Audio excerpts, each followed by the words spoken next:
धन्यवाद कर्मचारी साथियों, जैसे कि आपको पता है जिला राज्य निर्वाचन आयोग की तरफ से मतदान दलों के गठन के लिए कार्मिकों के डाटा अपडेट करने के संबंध में आदेश जारी किए गए थे और इसी संदर्भ में मैंने पूरा विस्तार से आपको बताया था कि ये काम किस तरीके से करना है। अब कई लोगों की समस्या आ रही है कि या तो एम्प्लॉय सर्च में नहीं आ रहे हैं या और कोई प्रॉब्लम है, तो वो कैसे समाधान करेंगे। तो जो आदेश था उसमें, चुनाव आयोग का आदेश था उसमें क्लियर लिखा हुआ था कि जिला कलेक्टर होंगे वो इस कार्य को संपादित करेंगे और कोषाधिकारी को इसके लिए नोडल अधिकारी है वो नियुक्त करेंगे। तो इसी आदेश की पालना में जैसे अलग अलग जिलों के आप आदेश देखेंगे तो यहाँ से जैसे जो आदेश है यहाँ जिला कोषाधिकारी को यहाँ राज्य जिला स्तरीय नोडल अधिकारी को वगैरह नियुक्त किया गया और उनको सभी डीडीओ से कहा गया कि जो भी एम्प्लॉइज है उनकी सभी डिटेल्स है वो आपको अपडेट करनी है। तो ये तो हो गया। अब समस्या जहाँ जहाँ आ रही है मैं आपको बता दूँ, यहाँ से जैसे आप लॉग इन करते हैं पोर्टल पे, ज़्यादातर कर्मचारियों की तो डिटेल्स आपके यहाँ डैशबोर्ड पे शो हो जाएगी, यानी कितने कर्मचारी आपके कार्यालय में है कितने नहीं है वो आपके डैशबोर्ड में आंकड़ा मिल जाएगा। अब ये आप इसकी लिस्ट निकाल करके चेक कर लें कि आपके कितने कार्मिक है और किस किस का नाम नहीं आ रहा है और किसका नाम आ रहा है। अब आने वाले नाम में कुछ रिटायर्ड भी हो सकते हैं, ट्रांसफ़र जिनकी हो चुकी है उनके भी नाम हो सकते हैं, तो उनको तो आपको अपडेट करना है। अब अपडेट करने के लिए सबसे पहले तो आपको जो स्कूल मैपिंग है वो आपको करनी पड़ेगी, यानी आपके अधीनस्थ जो कार्यालय उनकी मैपिंग करनी पड़ेगी। जब मैपिंग करेंगे, हालांकि मैं पिछले वीडियो में डिटेल में बता चुका हूँ कि मैपिंग कैसे करेंगे, और मैपिंग करने के बाद ही आपके update employ, transfer employee in और ट्रांसफ़र एम्प्लॉय आउट ये ऑप्शन काम करेंगे। जब तक आप अपडेट नहीं करेंगे और स्कूल मैपिंग नहीं करेंगे तब तक सबसे पहला काम तो आपको स्कूल प्रोफाइल या जो भी आपके कार्यालय का प्रोफाइल ऑफिस डैशबोर्ड वो आपको अपडेट करना पड़ेगा। उसके बाद में आपको मैपिंग करनी पड़ेगी। अब मैपिंग में भी अगर आपके कार्यालय का अधीनस्थ कोई कार्यालय है, आपके जैसे विद्यालय की बात करें तो कोई स्कूल है लेकिन उसके कार्मिक के नाम नहीं आ रहे हैं या उस स्कूल का नाम नहीं आ रहा है, तो आपको क्या करना है वो भी मैं आपको इसकी वीडियो में आगे बताऊंगा। तो उसके लिए भी आपको क्या करना है वो बताऊंगा। और अपडेट करने के बाद में अपडेट एम्प्लॉय पे जाकर के प्रत्येक कर्मचारी की डिटेल्स आपको अपडेट करनी है, जिसकी जो भी स्थिति हो। इसमें भी आपको मैंने बताया था कि अलग अलग कार्मिक है उनकी स्थिति को आपको अपडेट करना है, जिसमें मैं विस्तार से बता चुका हूँ लेकिन फिर भी आपको यहाँ बता देता हूँ। जैसे एक कार्मिक है, यहाँ सबसे पहले आप लिस्ट देख लें, इसको मैक्सिमम कर लें। उसके बाद में जैसे एडिट पे क्लिक करेंगे तो अलग अलग कर्मचारी की सारी डिटेल्स आपके यहाँ शो हो जाएगी। अब कार्मिक की क्या क्या डिटेल्स आपको देखनी है, तो सबसे पहले तो आपको कार्मिक का कोड है, गजेटेड नॉन गजेटेड अपडेट करना है। उसके बाद में एम्प्लॉय आईडी देख लें, स्टेट गवर्नमेंट ये आ रहा है, कार्मिक का नाम, कार्मिक स्थिति। अब यहाँ जो स्थिति है कार्मिक की स्थिति में जनरल है, मेडिकल है, लीव है, फिजिकल हैंडीकैप है, सस्पेंड है, टर्मिनेटेड है, डेथ है, रिटायर्ड है, कॉन्ट्रेक्चुअल एम्प्लॉय है, जैसी भी कंडीशन है वो आपको यहाँ अपडेट करनी जरूरी है। एक तो ये विशेष ध्यान रखना है क्योंकि ये कॉलम है, ये अब इसमें अलग अलग ऑप्शन हैं तो ये अपडेट करना जरूरी है। उसके बाद में अगर दिव्यांग है तो ये अन्यथा नो रहने दें, बाकी चीज़ें ऑटोमेटिक पर आ रही है। अगर कोई डिसेबल है यानी अगर गंभीर बीमारी से ग्रसित है तो वो आपको एंट्री करनी है। उसके बाद में आपकी पोस्ट देख लें। उसके बाद में प्रथम नियुक्ति, वर्तमान पद पर नियुक्ति और सेवानिवृत्ति तारीख है, ये भी आप देख लें। अगर कोई गड़बड़ है तो आप यहाँ से अपडेट कर सकते हैं। उसके बाद में पता और वोट संबंधी सूचना, ये बहुत इंपॉर्टेंट है, जिसमें निवास का जिला कौन सा है, स्थायी निवास का जिला कौन सा है, दोनों आपको देखने हैं। कर्मचारी का मूल निवास का जिला कौन सा है और वर्तमान पोस्टिंग का जिला कौन सा है, वर्तमान निवास की विधानसभा यानी पोस्टिंग की विधानसभा कौन सी है और स्थायी विधानसभा कौन सी है, वर्तमान निवास स्थान जैसे आपको यहाँ से ग्रामीण या शहरी वो सेलेक्ट करना है, निवास स्थान है वो भी आपको ग्रामीण या शहरी सेलेक्ट करना है, तो जैसे भी हो। उसके बाद में आपको वर्तमान निकाय कौन सा है तो वो आपको यहाँ से लिस्ट में सेलेक्ट करना है। स्थायी निकाय कौन सा है वो आप देख लें, यहाँ से जैसे अलग अलग आपके पंचायत समिति वगैरह आ जाएगी, तो यहाँ से जैसे पंचायत समिति आ रही है तो मैं यहाँ एक पंचायत समिति यहाँ से सेलेक्ट कर रहा हूँ। उसके बाद में जो वर्तमान ये तो हो गया। इसके बाद में पोस्टिंग की पंचायत समिति या मूल जो पंचायत समिति वो कौन सी है, इपिक नंबर यहाँ से देख लें, इपिक नंबर सही होना जरूरी है। और सबसे ज़्यादा जरूरी है भाग संख्या, क्रम संख्या, ये भी आप देख लें, क्योंकि मान लो जैसे इनके जो भी अगर ड्यूटी लगती है तो उसके बाद में पोस्टल बैलेट वगैरह का इसमें होता नहीं है, तो इनको जो भी होगा या कोई भी सूचना होगी तो इनके लिए क्रम संख्या और भाग संख्या आप लेटेस्ट देख लें। मैं इसके संबंध में वीडियो बना चुका हूँ कि आप लेटेस्ट क्रम संख्या भाग संख्या कैसे देखेंगे। बीएलओ अगर है तो आपको बीएलओ विशेष रूप से एंटर करना है, क्योंकि बीएलओ की ड्यूटी है वो पोलिंग पार्टी के रूप में नहीं लगती है। तो बीएलओ है तो किस जिले के बीएलओ है, जैसे पहले यहाँ आपको बीएलओ है तो यस पे जैसे ये यस करना है और यस करते ही आपके बीएलओ का जिला आ जाएगा। तो किस जिले के बीएलओ है इसके बाद में आपको जिला सेलेक्ट करना है। उसके बाद में बीएलओ का विधानसभा क्षेत्र सेलेक्ट करना है और बीएलओ का भाग संख्या सेलेक्ट करना है। ये सबसे इंपॉर्टेंट काम है, खास करके जो बीएलओ है, अन्यथा उनकी ड्यूटी चुनाव पार्टी के रूप में आ जाएगी। उसके बाद में बैंक डिटेल्स आप देख लें, लगभग बैंक डिटेल्स ऑटोमेटिक आ रही है। उसके बाद में इसको आपको सबमिट करना है, तो ये काम हो गया। अब समस्या ये आ रही है कि जैसे कोई कर्मचारी है की सेवानिवृत्ति हो चुकी है या ट्रांसफ़र हो चुकी है और उनका लिस्ट में नाम आ रहा है, तो ऐसी स्थिति में आपको ट्रांसफ़र एम्प्लॉय इन इस पर आपको क्लिक करके, अगर ये तो हो गया आउट में, अगर मान लो किसी कर्मचारी को हटाना है तो आपको ट्रांसफ़र आउट में जाकर के यहाँ से आप एम्प्लॉय आईडी डाल दें उसकी, या जैसे अगर ट्रांसफ़र आउट करना चाहें तो दूसरा तरीका होगा। अभी मैं आपको ट्रांसफ़र इन का बता रहा हूँ। अब ट्रांसफ़र इन के लिए यहाँ जैसे एम्प्लॉय आईडी डाल के सर्च करेंगे, जैसे मैं एक एम्प्लॉय आईडी यहाँ एंटर कर रहा हूँ, आप ये कार्मिक है, इनकी एम्प्लॉय आईडी एंटर कर ली, लेकिन सर्च ऑप्शन पे क्लिक करते ही इनके कोई डाटा नहीं आ रहा है। दूसरा तरीका है कि अगर मान लो इनके बारे में कोई जानकारी चाहिए तो ऊपर सर्च ऑप्शन भी दिया हुआ है, इस सर्च ऑप्शन पे भी जैसे यहाँ एम्प्लॉय आईडी में एंटर कर रहा हूँ और यहाँ से अलग अलग ऑप्शन हैं। बाई नेम कर सकते हैं, नेम में तो खूब सारे लोग हो सकते हैं, मोबाइल नंबर है तो वो लगभग एक ही कार्मिक एक ही होता है तो वो सर्च कर सकते हैं, बैंक अकाउंट से सर्च कर सकते हैं। अब एम्प्लॉय आईडी से मैं यहाँ सर्च कर रहा हूँ और उसके बाद भी यहाँ सर्च करने के बाद में यहाँ नाम नहीं आ रहा है, नो डाटा अवेलेबल आ रहा है। ऐसी स्थिति में आपको क्या करना है वो भी मैं आपको अगली वीडियो, इसी वीडियो के अगले भाग में बताऊंगा। तो ये तो हो गया अब ट्रांसफ़र इन का। अब ट्रांसफ़र आउट का मतलब अगर कोई कर्मचारी है आपकी लिस्ट में इनका नाम आ रहा है, जैसे यहाँ से कोई नाम आ रहा है, हालांकि मैंने पहले ये बता रखा पूरा, और यहाँ से जैसे 5 की जगह आप मैक्सिमम कर लें। अब कोई कर्मचारी यहाँ से रिटायर्ड हो चुका है या जिनकी ट्रांसफ़र हो चुकी है लेकिन उनका नाम अभी भी आ रहा है, तो उनको जैसे ये मान लो ये कर्मचारी है रिटायर्ड भी हो चुके हैं और यहाँ इनका नाम अगर जरूरत नहीं है तो आप यहाँ से इनको ट्रांसफ़र है करेंगे तो यहाँ एम्प्लॉय ट्रांसफ़र पे आपको सेलेक्ट करना है, और इनका नाम अगर हटाना है तो आपको यहाँ ट्रांसफ़र करेंगे तो इनका नाम है यहाँ से इस लिस्ट में हट जाएगा और एम्प्लॉय ट्रांसफ़र सक्सेसफुली आ जाएगा। अब यहाँ आप वापस जा करके डैशबोर्ड पे देखेंगे तो एक नाम है वो कम हो जाएगा, यानी 22 थे तो 21 हो गए।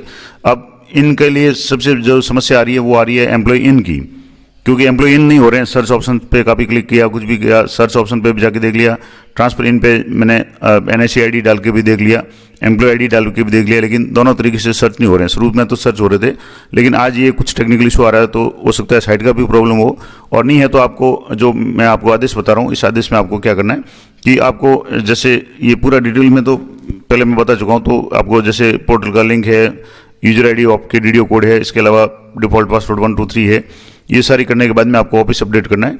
ऑफिस अपडेट में अगर आपकी DDO है उनका स्थानांतरण हो गया है, सेवानिवृत्ति हो गई है, तो नए DDO है उनकी मोबाइल नंबर और जो भी डिटेल्स है ईमेल आईडी वगैरह वो आपको अपडेट करनी है।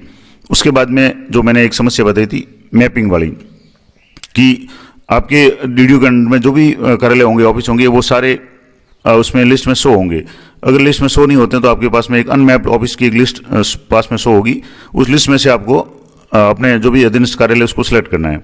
अगर लिस्ट में भी आपके नाम नहीं आ रहा है तो क्या करेंगे, तो ऐसी स्थिति में जैसे यहाँ लिखा हुआ है अन्य ऑफिस की सूची में आपको जो ऑफिस जोड़ना है उसका नाम नहीं है, तो आप NIC में दूरभाष नंबर जो दिए हुए हैं, हालांकि ये जो दूरभाष नंबर है ये जालौर जिले के हैं, तो आप अपने जिले के जो भी कलेक्टर कार्यालय में या DO IT ऑफिस जो भी है, ज़्यादातर जो भी जिला कलेक्टर कार्यालय है उन्हीं में होगा, तो वहाँ जाकर के आप इस नंबर पर आप एक बार संपर्क कर लें या वहाँ से आप कॉन्टैक्ट कर लें, और उसके बाद ही मैपिंग है वो लॉक करें, क्योंकि अगर आप पहले ही मैपिंग लॉक कर देंगे तो वो कर्मचारी है वो शो ही नहीं होंगे। अब मान लो ये मैपिंग लॉक करेंगे, यहाँ से जैसे आप लॉक करेंगे तभी आपके सामने ये जो employ update, transfer employee in और ट्रांसफ़र एम्प्लॉय आउट ये ऑप्शन काम करेंगे, उससे पहले काम नहीं करेंगे। अब मान लो ये आपने मैपिंग कर ली, आपके अधीनस्थ जितने भी कार्यालय थे वो सारे सही हो गए, सबकी एम्प्लॉयज है वो शो होने शुरू हो जाएंगे। अब आपको एम्प्लॉय एडिट पर क्लिक करके प्रत्येक कर्मचारी की डिटेल्स से आपको अपडेट करनी है। मैंने आपको बता दिया बैंक डिटेल संबंधित है, वोटर कार्ड संबंधित डिटेल्स है और सर्विस संबंधित डिटेल्स है, विधानसभा क्षेत्र वगैरह वो सारा। इसके अलावा अगर कोई BLO है तो वो विशेष रूप से आपको ध्यान रखना है। ये सब एडिट करने के बाद में प्रत्येक कर्मचारी की डिटेल्स अपडेट करेंगे और सबमिट करेंगे, तो यहाँ जो भी आपके डैशबोर्ड है इस पर होगा, यहाँ डैशबोर्ड पे आपके जितने कर्मचारियों का अपडेट हो जाएगा वो आपके आंकड़ा है वो अपडेट होता जाएगा, यानी संख्या बढ़ती जाएगी। जैसे यहाँ स्टेटस आप चेक करेंगे तो अभी पेंडिंग जैसे 20 आ रहे हैं और कंप्लीट 1 आ रहा है, तो धीरे धीरे जैसे आप ये करेंगे ये आपके कंप्लीट हो जाएंगे। अब मान लो ऐसी स्थिति है कि कोई कर्मचारी शो ही नहीं हो रहा है, मैंने आपको बताया था कि यहाँ से जैसे एम्प्लॉय इन के लिए आप कोशिश कर रहे हैं, लेकिन न तो आपके यहाँ ऊपर सर्च में उनका नाम आ रहा है, न एम्प्लॉय इन की लिस्ट में आप NIC आईडी से भी सर्च कर लिया, एम्प्लॉय आईडी से भी सर्च कर लिया, मोबाइल नंबर से भी यहाँ सर्च वाले ऑप्शन में जाकर के सर्च कर लिया, बैंक अकाउंट से भी सर्च कर लिया, लेकिन फिर भी नाम नहीं आ रहा है, तो क्या करेंगे, तो वो मैं आपको बता रहा हूँ। उससे पहले अगर कोई कर्मचारी ट्रांसफ़र हो चुका है तो आपको ट्रांसफ़र वाला मॉड्यूल मैंने आपको लाइव करके बता दिया। इन करना है, अब इन करने के लिए NIC आईडी या एम्प्लॉय आईडी से करना है, लेकिन किसी भी कंडीशन में सर्च ऑप्शन में काम नहीं आ रहा है। जैसे एम्प्लॉय आईडी ये डाल रहे हैं, RJJ वाली है, नेम डाल रहे हैं इंग्लिश में, मोबाइल नंबर, अकाउंट नंबर, फिर भी वो सर्च में नहीं आ रहा है, तो क्या करेंगे, तो ऐसी स्थिति में सर्च करने पर अगर कार्मिक का नाम प्रदर्शित नहीं हो रहा है यानी कार्मिक बिल्कुल नया है तो उसके लिए सूचनाएं जो भी आपको है, ये एक निर्धारित फॉर्मेट है, मैं आपको फॉर्मेट भी बता दूंगा। उसमें आपको फॉर्मेट में ये सूचनाएं सारी एंट्री करके आपको एनआईसी कार्यालय से संपर्क करना है। तो कैसे करेंगे, तो सबसे पहले तो आपको जो एम्प्लॉइज का कार्यालय है वो एंटर करना है। उसके बाद में कार्मिक की एनआईसी कोड है वो एंटर करना है। कार्मिक का कोड यानी एम्प्लॉय आईडी एंटर करनी है। कार्मिक का नाम हिंदी में, मोबाइल नंबर, बैंक खाता नंबर और जेंडर महिला पुरुष जो भी है, और इसके अलावा जो भी सूचनाएं पंचायत समिति, नगर पालिका, नगर परिषद, विधानसभा, तहसील वगैरह की सूचनाएं है वो सारी एक फॉर्मेट में आपको बता दूंगा इसी वीडियो में। उस फॉर्मेट में भर करके आपको एनआईसी कार्यालय से संपर्क करना है और वहाँ से आपको ये एंट्री जब वो वहाँ ऐड कर देंगे तभी आप उस कर्मचारी को अपने इस डैशबोर्ड में वो ऐड कर पाएंगे। और डैशबोर्ड पे आपके जैसे आप देखें तो वहाँ आपके कार्यालय में कितने कार्मिक है वो सूचना मिलेगी। राजपत्रित, अराजपत्रित, महिला, पुरुष, बीएलओ, कुल कार्मिक है वो सारी सूचना मिलेगी। जैसे यहाँ डैशबोर्ड पे जैसे अभी कितने कार्मिक है, ट्रांसफर इन कितने किए, ट्रांसफर आउट कितने किए, और इसके अलावा मेल कितने हैं तो यहाँ से मेल फीमेल आ रहा है, गेजेटेड नॉन गेजेटेड आ रहा है, बीएलओ है तो आ रहा है, नहीं है तो आ रहा है, ये सारी डिटेल्स आप यहाँ से देख सकते हैं। अब मान लो सारी कर लें, उसके बाद में कर्मचारी सभी अपडेट हो जाएं और पेंडेंसी यहाँ जैसे आप ऊपर देखेंगे तो पेंडेंसी में 0 आ जाए और कंप्लीट में पूरे के पूरे यहाँ जितना भी आंकड़ा है वो सारा यहाँ कंप्लीट में आ जाए, तब आपको डाटा को लॉक करना है। अगर मान लो गलती से किसी कारण से अगर लॉक हो जाए और किसी कर्मचारी की डिटेल्स अपडेट बाकी रह जाए तो आप एनआईसी कार्यालय जो आपके जिला कलेक्टर कार्यालय में है, एनआईसी कार्यालय, वहाँ संपर्क कर सकते हैं। जालौर जिले के नंबर दिए हुए हैं। आप दूसरे जिले से संबंधित हैं तो आपको अपने जिले के नंबर है वो इस तरह की आदेश है वो सभी जिला कलेक्टर्स द्वारा जारी किए गए, तो वहाँ संपर्क करके इसको अनलॉक करवा सकते हैं और उसके बाद में इसको डिटेल्स को अपडेट कर सकते हैं। अब मान लो ये सारा हो गया, उसके बाद में कार्मिक की सूचना लॉक करने के उपरांत इसका प्रयोग करते हुए प्रिंट रिपोर्ट्स पे हस्ताक्षरित जो कॉपी है इसकी वो सीबीओ कार्यालय के अंतर्गत आने वाले सभी विद्यालय की संकलित करके सीबीओ के द्वारा वापस एनआईसी जिला कलेक्टर कार्यालय में जमा की जाएगी। और कोई भी तकनीकी समस्या आती है तो ये जो नंबर दिए हुए हैं जो कार्यालय समय में है तो ये नंबर जैसे ये हेल्पलाइन के नंबर या जो भी नंबर है इस पर आप संपर्क कर सकते हैं। हालांकि ये पर्टिकुलर जिले के नंबर है, आप अपने जिले के जो भी आदेश है उसको आप चेक कर लें। अब जो बात कर रहा था कि अगर मान लो किसी कर्मचारी की कोई भी डिटेल्स कहीं भी शो नहीं हो रही है, उस स्थिति में क्या करेंगे, तो आपके कार्यालय का यहाँ नाम लिखना है, डेट किस तारीख को है और डिस्पैच क्रमांक लिख देना है, और प्रभारी मतदान दल गठन एवं मुख्य कार्यकारी अधिकारी महोदय जिला परिषद जालौर जो भी आपकी जिला है वो आपको पढ़ना है। उसके बाद में विषय है ईएमएस पोर्टल पर नए कार्मिक का डाटा जुड़वाने बाबत। अब आपको ये जो है एक पेज पे आपको ये सारी डिटेल्स आपको एंटर करनी है, जिसमें एम्प्लॉय ईएमएस पोर्टल पे दिख नहीं रहा है, ना सर्च ऑप्शन से मिल रहा है। कृपया ईएमएस पोर्टल पे निम्न कार्मिक का डाटा ऐड करें। कार्यालय का नाम, आपके कार्यालय का नाम आ जाएगा, डीडीओ कोड आ जाएंगे, एम्प्लॉय आईडी आ जाएगी, एनआईसी आईडी आ जाएगी, कार्मिक का नाम इंग्लिश में आ जाएगा, कार्मिक का नाम हिंदी में आपको लिखना है। इसके बाद में मोबाइल नंबर, बैंक खाता संख्या, जेंडर है, और अतिरिक्त जानकारी अगर आप लिखना चाहें तो विधानसभा क्षेत्र वगैरह वो आप लिख सकते हैं। इसके बाद में नीचे डीडीओ के साइन, डीडीओ कोड और मोबाइल नंबर, ये सारी चीज़ें आप अपडेट करके आप यथाशीघ्र जो भी एनआईसी कार्यालय है वहाँ से आपको ये जिला कलेक्टर कार्यालय में आपको ये देना है, ताकि हाथों हाथ आपके जो भी एम्प्लॉय है उनकी डिटेल्स अपडेट हो जाएगी और इसके बाद में ये वहाँ पोर्टल पे जाकर ये इनका शो हो जाएगा, इनको आप है वो डिटेल्स है वो अपडेट कर पाएंगे। तो ये पूरी जानकारी मैंने आपको बता दी कि किस तरीके से आप ऐसे ही अगर कोई टेक्निकल इशू आ रहा है।